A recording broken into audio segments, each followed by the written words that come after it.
우리는 아직 그들을 제대로 위로하지 못했다. 그래서 우리가 아직 그들을 제대로 위로하지 못했다라는 그 문장에서 아직 제대로 작별하지 못했다라는 제목이 나오는 거죠.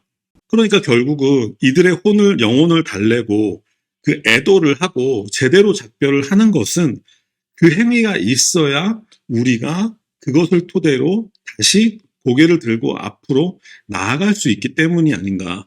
그래서 한강은 이번에 그러한 이야기를 쓰고자 했던 것 아닌가 싶습니다. 이 작품을 얘기하려면 먼저 그 제주 4.3 사건에 대해서 조금 한번 훑어보고 가는 게 뭐 당연한 수순이겠죠. 좀 애매한 사건인데 이거는 이런 시기를 생각하셔야 됩니다. 제주 4.3 사건이라는 건 이제 1948년 4월 3일 제주도에서 그때부터 일어난 사건을 말하는 건데, 이 48년이면 우리나라가 45년에 해방이 됐죠. 이승만 정부가 들어선 게 48년 7월입니다. 그럼 45년에 해방이 됐고 48년 7월까지는 국내에 우리나라에 정부가 없었습니다. 정부가 없었던 건 아니고 미군정이 있었죠. 그러니까 해방이 되면서 미군이 우리나라 정부를 접수했고 약 3년 동안 미군정이 있었습니다. 당시에 일본도 마찬가지로 당시에는 몇 년 동안 미국의 식민지였습니다. 이렇게 미국이 남한하고 일본을 몇 년 동안 통치를 했었던 거죠. 그 사이에 어떤 문제가 있었냐면 이거는 이제 조정래 선생님의 태백산맥의 그 핵심인데, 이런 문제가 있었어요. 해방이 됐어요. 그러니까 일제치하에서 일본 사람들을 중심으로 한 지주들이 땅을 다 갖고 있었을 거잖아요. 근데 그때 이제 해방이 될 때 아마 정부에서 그런 약속을 했었던 것 같아요. 토지 개혁. 그러니까 토지 개혁을 해서 사람들에게 땅을 나누어 주겠다. 예전에는 농사를 지어서 먹고 살아야 되니까 땅이 중요했었을 거잖아요. 땅을 나누어 주겠다는 약속을 했는데 우리나라 정부는 그 약속을 지키지 않았던 모양이에요. 그래서 태백산맥의 그 빨치산 얘기가 저는 그렇게 시작되었다라고 알고 있는데, 근데 이제 그 소련이 그 관리했던 북한에서는 토지 개혁이 먼저 이루어졌던 거죠. 그 당시 1945년 6년 이 당시를 생각하셔야 됩니다. 그러니까 이제 한국 남한에 있는 가난한 사람들이 불만이 생겼겠죠. 불만이 생기면서 그때 이제 뭐 남로당이라고 하나요? 공산당 계열에 동조하는 사람들이 꽤 생겼던 것 같습니다. 가난한 사람들이. 그러니까 지금은 우리가 공산당이라고 하면 빨갱이라는 딱지를 붙이지만 그때는 자본주의나 공산주의에 대한 개념이 미약할 때라고 생각하시면 됩니다. 어쨌든 제주도에서도 마찬가지였는데, 그래서 1947년부터 제주도에서 한 1년 정도 제주도에서 약간 빨치산 활동이 있었다고 해요. 그러니까 무슨 뭐 공공기관을 공격하기도 하고 그런 일들이 실제로 먼저 이루어진 건 사실이다. 그런데 그들을 진압하는 과정에서 수만 명의 민간인이 희생당하게 된 거죠. 그래서 지금도 4.3에 대해서 사람들이 애매한 스탠스를 취하는 게, 이거는 실제로 어느 한쪽이 잘못했다라고 하기에는 뭔가 서로 빌미를 제공한 게 있기 때문이죠.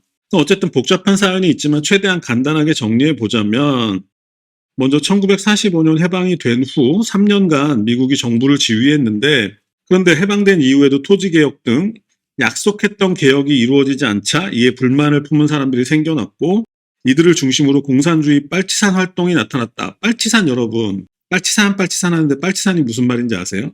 러시아어, 파르티잔이 러시아어예요.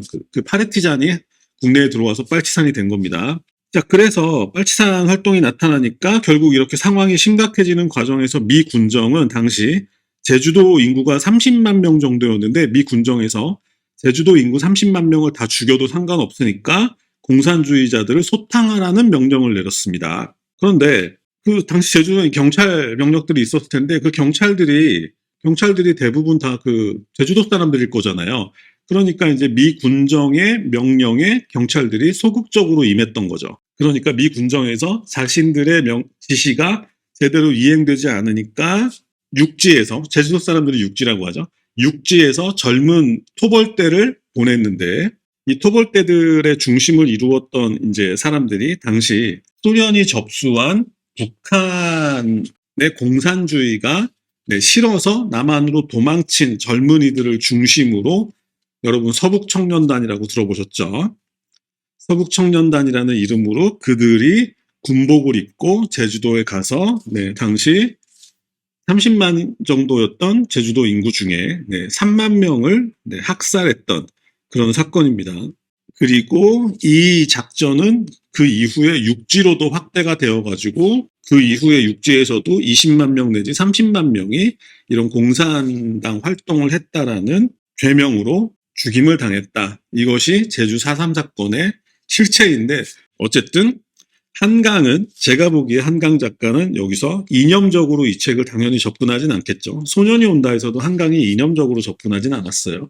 그러니까 이 작별하지 않는다를 통해서 제가 생각하기에 한강 작가가 말하고자 한 것은 고발을 하는 게 아니라 누구를 고발하겠습니까? 고발하자는 게 아니라 역사를 이분법적으로 바라보는 게 아니라 문학 작가로서 3만 명이라는 제주도인과 20만에서 30만 명이라는 본토인들, 본토라고 하니까 좀 이상하네요. 육지인들이 억울한 누명을 쓰고 희생당한 건 사실이니 문제는 그런 일들이 있고 나서 학살이라고 하죠. 학살이 있고 나서 전쟁이 터지고 이념 갈등, 냉전이 시작되었기 때문에 지금도 우리는 휴전 상태고 공산주의는 우리의 적이잖아요. 공식적으로. 그랬기 때문에 희생된 30만 명은 있는데 이 사람들이 공산주의와 관련이 돼 있기 때문에 지금까지도 그들의 넋을 제대로 위로하지 못했다. 이런 식으로 저는 접근한다라고 생각을 하고 있습니다. 그래서 뭐 진혼제, 뭐 레퀴엠, 저는 이런 식으로 이 책을 받아들이고 있는데 한강의 말은 그거죠. 우리는 아직 그들을 제대로 위로하지 못했다. 그래서 우리가 아직 그들을 제대로 위로하지 못했다라는 그 문장에서 아직 제대로 작별하지 못했다라는 제목이 나오는 거죠. 메이비님 희생자에 대한 애도. 그러니까 그들의 넋이라도 지금까지는 어떤 이념 대결 때문에 그들에 대해서 말을 하는 것도 조심스러웠는데 근데 하지만 이제는 그들의 넋이라도 억울한 혼이라도 달래주어야 하는 것 아닌가 하는 시각에서 이 작품이 쓰여진 게 아닌가라는 생각이 들었고 그러니까 결국은 이들의 영혼을 달래고 그 애도를 하고 제대로 작별을 하는 것은 그 행위가 있어야 우리가 그것을 토대로 다시 고개를 들고 앞으로 나아갈 수 있기 때문이 아닌가. 그래서 한강은 이번에 그러한 이야기를 쓰고자 했던 것 아닌가 싶습니다. 이제 책 속으로 들어가 보겠습니다. 그런 배경을 바탕으로 이 작품은 2014년 발표된 소년이 온다 이후 그 고통에서 벗어나지 못하고 힘들어하는 주인공이 등장합니다. 그러니까 작가 자신의 이야기가 이어지고 있는 거죠. 그래서 책을 다 쓰고 난 이후에도 그 상처에서 벗어나지 못하고 있는 거죠. 근데 이 작품은 그렇게 시작합니다. 사실 소년이 온다 보신 분들도 계시겠지만 읽는 사람도 그렇게 힘든데 쓰는 사람은 얼마나 힘들었겠습니까? 근데 그 상처에서 벗어나지 못하고 있는 상태인 거죠. 그러다가 결국은 그 트라우마에서 벗어나지 못하고 힘들어하던 작가가 지금 이 소설을 얘기하는 겁니다. 어떤 꿈을 꾸게 되는데 그 꿈속에서 그 나무로 만든 비석 같은 것들이 쭉 수만 개가 늘어서 있는데 어느 순간 이제 바닷물이 그 묘지라고 할게요. 묘지로 쫙 밀려 들어와서 막 잠길 것 같은 그런 꿈을 꾸게 되는 거죠. 그러니까 결국은 이제 물에 완전히 잠기기 직전인 상태를 표현하려고 하는 건 아닌가 하는 생각이 들었습니다. 이 비유는 너무 자연스럽게 오는 거죠. 수만 개의 나무로 된 비석이 있고 바닷물이 밀려들고 있다라는 얘기는 그 48년 제주에서 벌어졌던 그 사건의 어떤 영혼들을 달래는 마지막 그 시기가 기회가 지나가고 있다라는 그런 의미로 시작하는 거겠죠. 자, 이제부터는 픽션인 것 같은데 주인공은 작가가 되기 전에 잡지사에서 기자로 일했었는데 그때 취재를 함께했던 제주도 출신의 프리랜서 사진 기자 겸 다큐멘터리 감독이 있었고 그녀와 오랜 친구가 되었다는 얘기가 나옵니다. 그런데 언젠가 그녀에게 그 다큐멘터리 감독에게 자신의 꿈 이야기를 했고 함께 다큐멘터리 영화로 만들자고 약속을 했었습니다. 그런데 그 이후에 이 주인공은 그 약속을 취소하자라고 친구한테 얘기를 합니다. 그러니까 이제 소년이 온다를 쓸 때 너무 힘들어가지고 또 다시 그런 주제를 손댄다라는 게 너무 생각만 해도 너무 부담스러워서 이제 좀 자신은 포기하려고 했었던 것 같아요. 그런데 이제 친구는 이미 준비를 시작한 거죠. 그러니까 여기서 이제 작가가 부담을 받았던 이유는 그러니까 소년이 온다에서 너무 고생을 했던 거죠, 사실. 작가도 사람인데 먹고 살아야 되는 남편도 있고 자식도 있는 사람인데 너무 작품에 그 자신이 상처를 많이 받으니까 이제는 자기도 그런 얘기를 그만 쓰고 싶었던 거죠. 근데 이제 신영철 평론가가 한 얘기처럼 작가가 소재를 선택할 수 있는 게 아니었던 거죠. 자, 그렇게 빌드업이 되고 있고 친구의 얘기를 하자면 친구가 아까 제주도 출신이라고 말씀드렸는데 친구는 이제 어머니의 건강 때문에 고향인 제주도에 돌아갔다가 어머니가 돌아가신 후에 그곳에서 목공 일을 하면서 살고 있었습니다. 뭐 가구나 이런 것들을 만들면서 그러다가 작가는 친구에게서 우연히 문자 한 통을 받게 되는데 병원에 찾아와 달라는 얘기였죠. 그것은 친구가 제주도에서 이제 그 절단기로 나무를 자르다가 그 절단기에 손가락 2개가 잘린 거예요. 그래서 서울에 있는 접합 전문 병원에 입원을 했고 그 작가가 그 접합 전문 병원에 들어가는 장면이 굉장히 인상적인데 그 복도에 그 손가락이나 발가락이 잘린 사진들이 쫙 보이고 그 다음에 그것이 접합된 또 사진들이 쫙 보이는데 처음에 보기가 정말 힘들죠. 그러니까 그런 묘사를 워낙 한강이 디테일하게 하기 때문에 아 여기가 가장 큰 고비였어. 야 이건 진짜 정말 보기 싫은 보기 불편한 얘기들인데 왜 앞부분에 이걸 이렇게 까나 하고 생각을 해보니까 작가가 한편으로 이런 얘기를 하는 것 같아요. 지금부터 너희들이 보게 될 이야기는 이렇게 손가락 발가락 몇 개 잘린 정도는 아무것도 아닌 이야기들이 될 거야. 너희들 이런 것도 손가락 발가락 잘린 이야기도 제대로 보지 못하면서 너희들이 역사적 진실을 보겠다고? 이것은 독자에게 하는 이야기 같기도 했고 저는 사실 작가가 자기 스스로에게 하는 이야기가 아닐까 하는 생각이 들었습니다. 작가는 이렇게 얘기를 하죠. 자기도 그런 거 보기 싫어. 힘들어. 불편해. 그런데 볼 수밖에 없어. 근데 그것을 작가는 불가피했다고 얘기를 하고 있습니다. 그러니까 피할 수 없었다는 거죠. 쓰지 않을 수 없는 이야기가 되어버렸기 때문에 그래서 이쯤에서 이제 각자가 판단을 하는 사람들이 있을 텐데 난 이거 불편해서 못 보겠어 라고 포기하는 사람들도 있었지만 저는 그때 그렇게 생각을 했었던 것 같습니다. 처음 볼 때 아우슈비츠 얘기도 보는데 제주도 얘기 못 보겠냐 내가 하고 어쨌든 보기 시작했던 것 같습니다. 결국 병원에 찾아간 주인공에게 친구가 부탁한 것은 제주도에 자기가 키우고 있는 흰색 앵무새 한 마리가 있는데 사고 때문에 자기가 사고를 당하는 바람에 이틀 동안 물도 먹이도 주지 못했다. 오늘 안에 물을 주지 못하면 그 앵무새가 죽는다. 그러니 지금 당장 네가 제주도에 가서 우리 집에 가서 그 앵무새한테 물을 줘라. 근데 이게 사실 약간 문장을 읽어보면 이게 부탁이라기보다는 약간 요구 혹은 명령처럼 느껴져요. 사실 어렵지는 않죠. 이 연약한 흰색 앵무새가 무엇을 상징하는지는 아마 우리 모두가 모르기도 힘들 것 같습니다. 그러니까 이 지점에서 이 작품이 정말 대단하다는 생각이 들죠. 그러니까 결국 당시 제주도에서 희생된 수만 명의 사람을 앵무새 한 마리로 비유할 수 있다는 거잖아요. 그래서 그때 사실 제가 노벨상 생각을 처음으로 했던 겁니다. 자, 이렇게 해서 주인공은 당장 비행기를 타고 제주로 향하게 되는데 근데 또 독자들은 또 이 제주도로 향하는 장면에서 제주도에 도착해서 친구의 집으로 향하는 장면에서 또 역대급 장면들을 보게 됩니다. 그러니까 친구의 집은 이제 제주도의 중산간 아시죠? 그 산 속에 중산간 지역에 있었는데 주인공이 그곳에 가려면 공항 옆에서 이제 그 시외버스 터미널에서 시외버스를 타고 읍내까지 간 다음에 거기서 이제 뭐 지선버스를 타고 다시 마을 입구까지 가서 그 마을 입구에서 내려가지고 또 꽤 오랜 시간 걸어서 산으로 걸어 올라가야 되는 거기에 있었는데 그날 그렇게 눈이 많이 온 거예요. 그러니까 문제는 그러니까 눈이 너무 많이 와가지고 그 마을까지 가는데도 엄청난 고생을 하게 되는데 그 장면을 작가가 정말 디테일하게 써주고 있어요.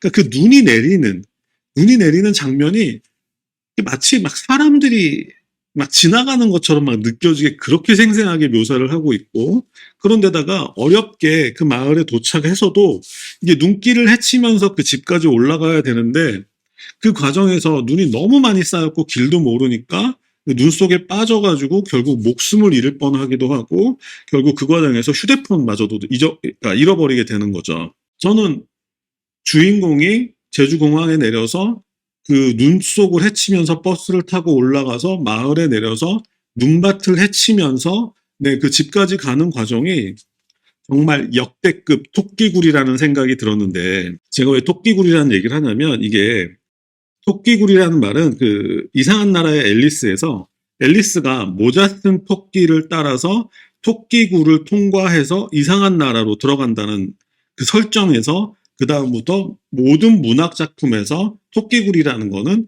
어떤 이 세상에서 다른 세상으로 그 통과하는 그 지점, 이것을 이제 토끼굴이라고 표현을 하는데, 저는 이 작품에서 주인공이 눈밭을 헤치고 올라가는, 목숨을 잃을 뻔하면서 올라가는 과정이 마치 앨리스가 토끼굴을 통과하는 과정과 비슷하다고 생각을 했습니다. 그러니까 그렇게 생각했던 이유는 그 눈밭을 어렵게 헤치고 올라가서 그 주인공이 당도했던 장소가 바로 한강이 창조한 이상한 나라였기 때문인 거죠. 네, 근데 이 작품에 묘사된 토끼굴은 제가 지금까지 읽었던 그 수많은 토끼굴 중에서도 가장 고통스러운 토끼굴이었던 것 같습니다. 자, 이제 이상한 나라에 온 겁니다. 어쨌든 그 고생을 다해서 친구의 집에 도착했지만 앵무새는 이미 숨이 끊어져서 새장 바닥에 쓰러져 있었습니다. 이해가 되는 거죠. 이미 그들은 목숨을 잃은 거죠. 어쨌든 하는 수 없이 주인공은 그 죽은 앵무새를 비스킷통에 넣어가지고 마당에 묻어둔 다음에 지친 몸을 이끌고 잠이 들게 되는데, 자, 이제부터 본격적인 이상한 나라가 시작됩니다. 자, 주인공이 꽤 오랫동안 오랜 시간 잠을 자고 깨어나 보니까 더 이상 열도 나지 않고 두통도 사라졌고 구역질도 사라진 상태, 이제 이상한 나라에 왔다는 얘기겠죠. 눈은 계속 내리고 있었고 그때 어디선가 새의 울음소리가 들립니다. 새는 죽었죠. 그런데 새의 울음소리가 들려서 가보니까 새장 안에 죽은 새가 있었던 거예요. 그래서 주인공이 죽은 새에게 물을 주니까 그 새는 물을 받아먹고, 그렇게 죽은 새가 물을 먹을 수 있나? 라고 생각하면서 물을 주고 모이를 주는데, 그 새는 물과 모이를 받아먹고 있죠. 이상한 나라라고 말씀드렸습니다. 그런데 그때 이번에는 친구가 나타납니다. 자, 병원에 입원해 있는, 손가락이 절단돼서 병원에 입원해 있는 친구가 나타나는데 이상한 나라라고 말씀드렸습니다. 이때 작가는 이렇게 얘기를 합니다. 친구가 병원에서 죽어서 혼으로 이곳을 찾아온 것일 수도 있고, 아니면 내가 어제 눈밭에서 죽어서 내가 혼일 수도 있고, 어쩌면 이 모든 것이 다 실제로 일어나지 않은 일일 수도 있고 꿈일 수도 있고, 하지만 이렇게 이상한 설정, 그러니까 누가 살아있고 누가 죽어있고 이런 것들이 이렇게 얽히는 설정이지만 독자들은 이것이 그렇게 어색하다고 생각하진 않습니다. 그런 문장도 나오죠. 때때로 그들이 찾아오기도 한다고. 그러니까 여기서 그들이란 과거에 희생당했던 그 사람들. 그러니까 이 제주도의 그 친구의 집이라는 공간은 결국 살아있는 자와 죽은 사람들이 함께 모일 수 있는 그런 공간인 거죠. 자, 여기서 상징적인 장면이 하나 나오는데, 그냥 저는 여기서 이거는 그냥 무조건 노벨상이다라고 생각을 했었는데, 경망스러운 발언을 해서 죄송하지만, 누가 죽었는지 누가 살았는지 모르겠지만 그 친구하고 주인공이 촛불을 사이에 두고 서로 대화를 나누고 있어요. 그러니까 벽에 촛불의 그림자가 빛이 비쳤겠죠? 근데 그 벽에 새의 그림자가 비치는 거예요. 근데 새는 없어요. 날고 있는 새는 없는데 그 벽에는 새의 그림자가 비치는 거죠. 이게 이 작품에서 가장 상징적인 장면인데, 이때 주인공은 벽에 비친 그 새의 그림자를 따라서 선을 긋습니다. 자, 이것도 이해하기가 그렇게 어려운 은유는 아니죠. 그러니까 아마도 죽은 새처럼 1948년에 그들도 이미 죽고 없지만, 그러니까 새의 그림자나 새가 지저귀는 울음소리가 아직 남아있는 것처럼 그들의 목소리나 그들이 살았던 흔적들은 아직도 남아서 우리에게 말을 걸고 있다라는 것이고, 그리고 이 주인공이 벽에 비친 그 그림자를 따라서 선을 긋는 것처럼 우리도 그들이 남긴 그림자를 따라서 선을 그으면서 그들의 모습을 복원할 수 있다. 이런 비유로 선택한 게 이 그러니까 존재하지 않는 새와 그의 그림자겠죠. 그냥 여기서 저는 노벨상을 타겠구나 생각을 했었는데 그냥 저 혼자 생각이고, 어쨌든 그렇게 죽은 새의 그림자를 따라서 선을 긋는 것처럼 두 사람의 대화는 70여 년 전 제주도에서 벌어졌던 일과 친구의 어머니가 남긴 흔적을 따라가게 됩니다.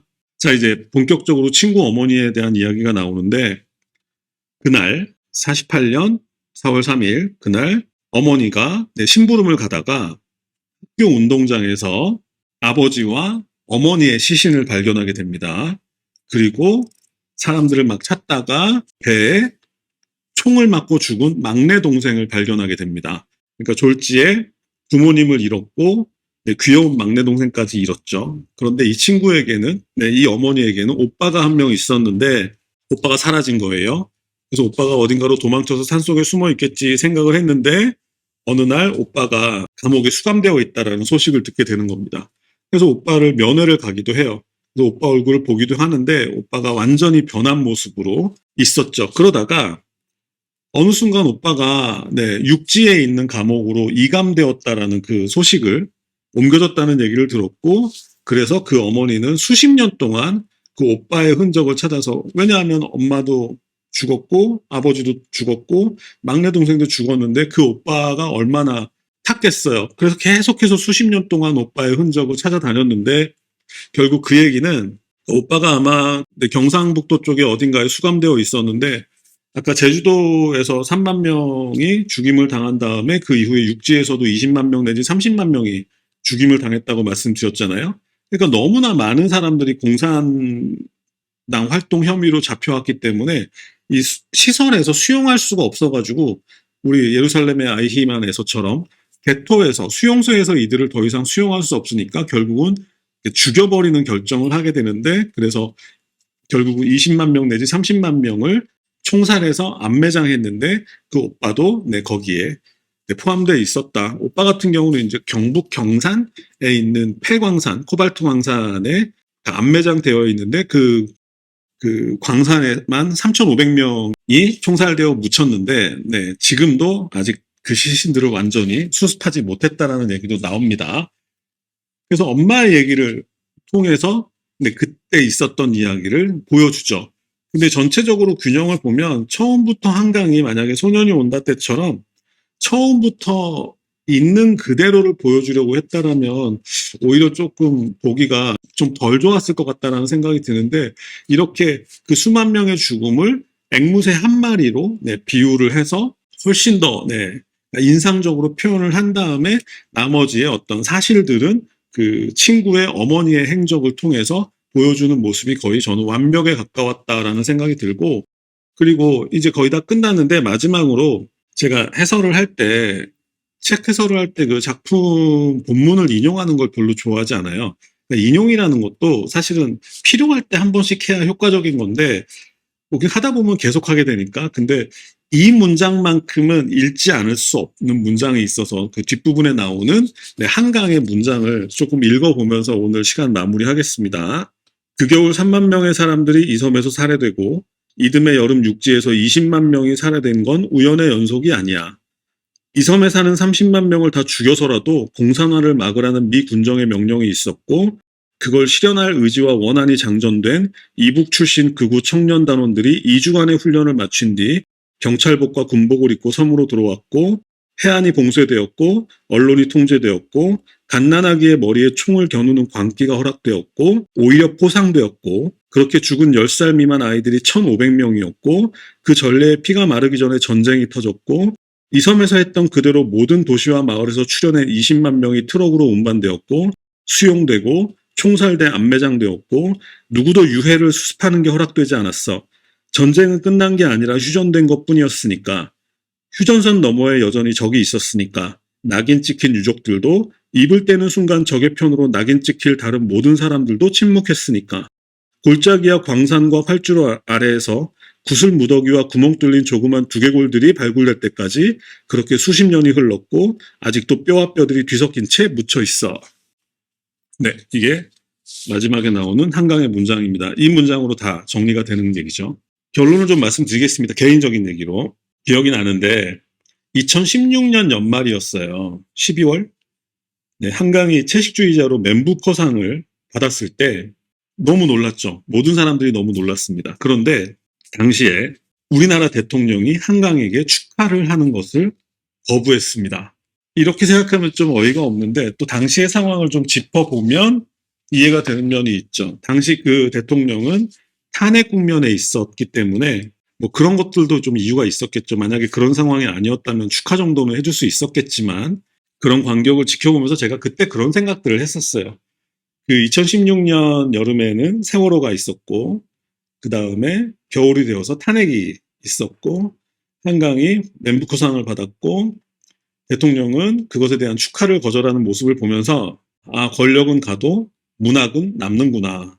권력은 오고 가지만 소설은 영원하구나 하는 생각을 그때 했던 기억이 떠올랐습니다.